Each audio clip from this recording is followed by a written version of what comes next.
We, the auction house Künker at Osnabrück, are specialized in coins of the German Empire.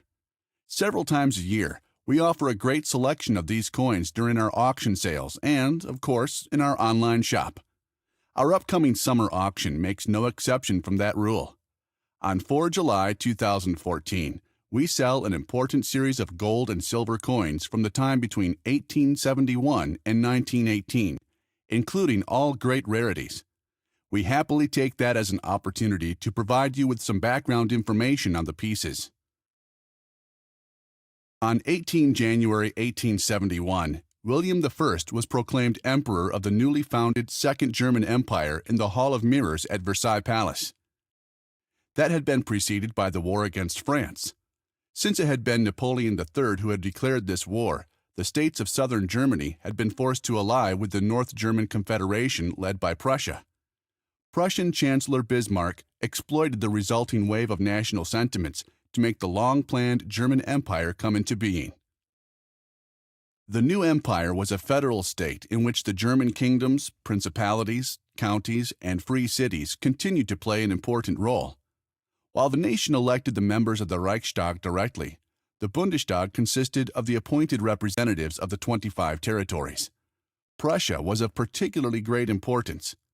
The King of Prussia, as German Emperor, commanded both the executive and the army, and the Prussian Prime Minister, as Imperial Chancellor and Chairman of the Bundesrat in a personal union, presided over the legislative and the imperial government.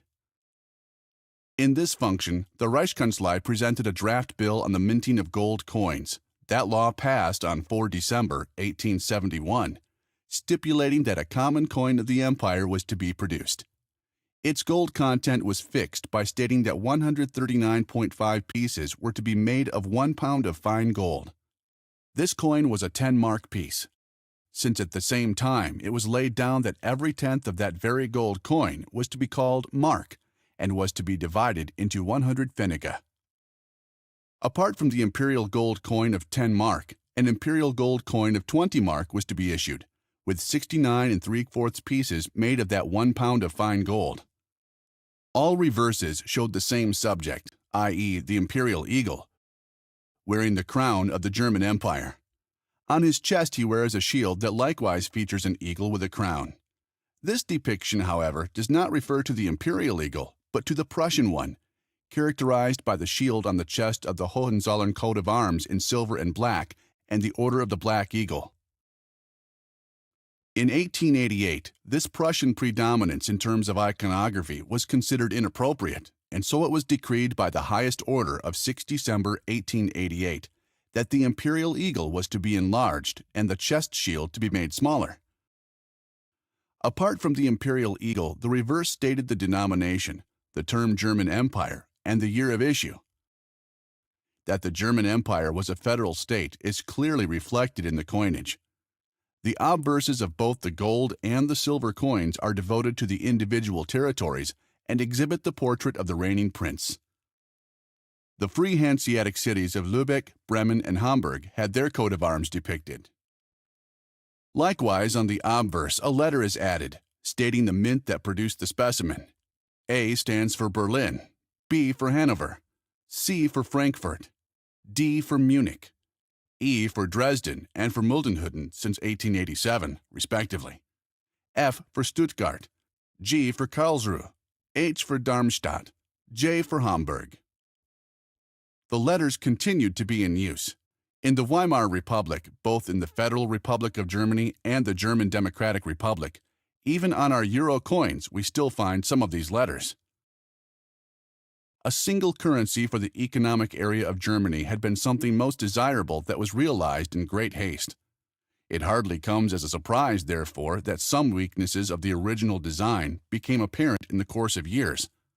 The 5-mark pieces in gold proved to be too small to circulate. They were very unpopular.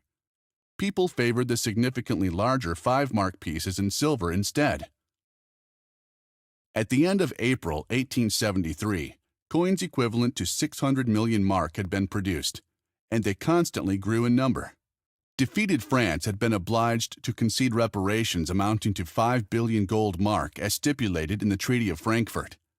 These too were recoined in golden 20-mark pieces and for the most part stored in the Julius-term as Reichskriegsschatz. The French money boosted Germany's economy and prompted an incredible boom that went down in the collective memory as Gründerzeit. That is a fitting term for an era when the positive economic signals motivated many craftsmen to venture the step to become large-scale manufacturers. While during the 40 years between 1867 and 1870, exactly 88 joint stock corporations were founded in Prussia.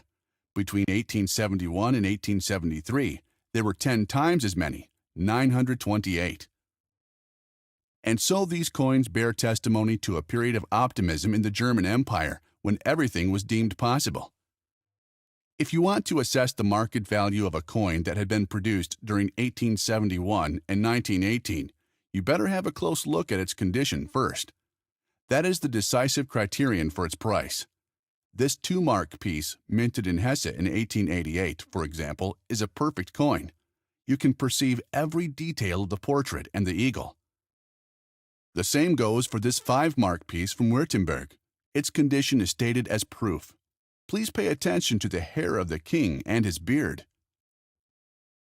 Both elements are very hard to make out on this piece, whose condition is about very fine. In the year when the very fine piece was made, the mintage was just 20,000 specimens. The proof coin, in contrast, appears 3 times as often. That fact notwithstanding, the very fine piece is estimated at 300 euros, the perfect one at 7,500 euros. Of course, rarity is an important factor as well. Of this inconspicuous Prussian 10-mark piece, minted in Hanover in 1878, for example, only a handful of specimens has survived. This is why the very fine piece is estimated at 60,000 euros. Almost rarer is this coin of Henry XXII from the elder line of the Counts of Reuss.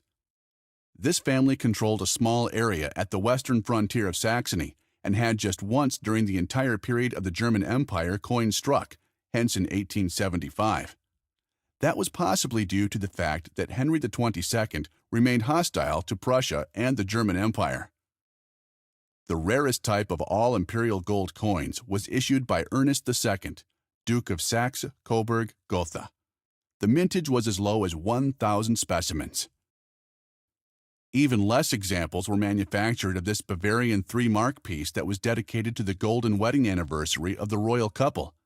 Because of the shortage of silver in its year of issue, 1918, when the war was still going on, it was only possible to produce as few as 130 examples.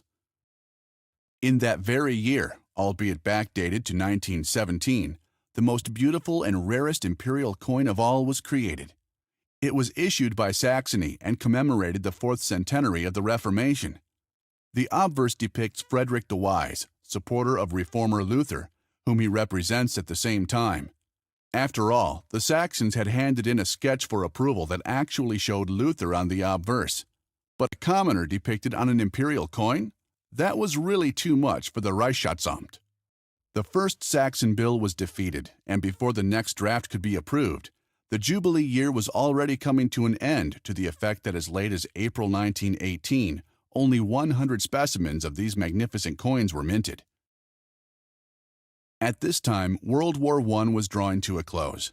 More and more soldiers refused to obey the orders of their commanders. Although there were many more war dead to be mourned until the German Revolution forced the emperor to finally abdicate. By then, the gold mark was long condemned to failure. In 1909, the banknotes of the Reichsbank had been declared legal tender, meaning that everyone was compelled to accept it as payment at the nominal value. The gold coins were replaced by banknotes with increasing frequency. Therewith, the German Empire was given the possibility to finance this war by making the printing presses work harder.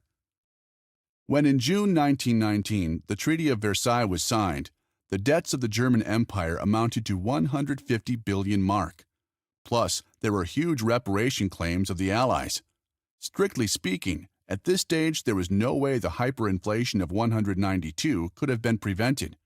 But that is a different story. We, the auction house Künker, are happy to invite you to our Summer Auction Sale 2014. If this film has aroused your interest in the coins of the German Empire, then we recommend that you participate in our auction number 252 to be conducted on Friday, 4 July 2014. In case you have any further questions, please do not hesitate to contact us.